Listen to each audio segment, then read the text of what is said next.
I'm always more stable mentally when I do those things. I'm a better husband. I'm a better dad. I'm just a better person in general. And no wonder why. I mean, I'm a soul walking around in this meat machine, the meat machine needs to work properly. No question about it. You're absolutely right. And listen, this is all energy at the end of the day, right? Mm-hmm. When you're doing the pliability, the flexibility, the mobility, the strength training, all of it, the food, and you're really fanatical about it, and you get your kids involved and they understand cooking and they understand how to look out for these toxic oils and these toxic chemicals, then you're building a culture of health and wellness and in longevity, which is a good thing. You're out of you're not in the hospital as much. You're not in urgent care as much. My family and I don't even think we really even participated in COVID-19 outside of the first 6 months. We were back in school in 9 months.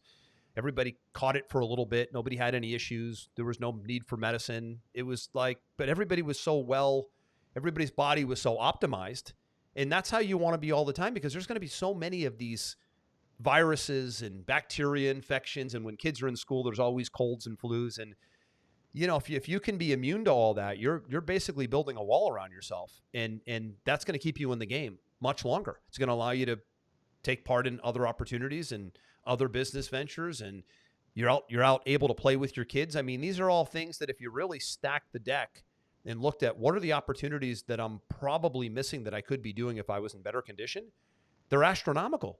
And all of a sudden the world opens up to you and it's a whole different world, right? It's incredible. Yep. It's incredible. So, this is we pivoted here. We did a short one here today on fitness, and I think we'll loop back and obviously cover a lot of economics and business and politics. There's a lot happening in the world right now, as we know. But hey, listen, you're not going to be able to play in the world if you're not putting a routine and a program in place like we're talking about right here. And, it's nice to see your recovery, Aaron, from 15 years ago, right? Thank you. That's not easy to do. First step is awareness, right? And then the second step is action. But you've got to know your numbers, I think, to the point here, right? You've really got to know what you're putting in your body, and you have to know your numbers for sure. And last thing I'll say before we wrap up is you've got to really push the needle when it comes to strength training. All the boot camps, all the bikes, all the running, all the jumping around is great. But if you're not actively building muscle, you're tearing down muscle, and your immune system will be a wreck.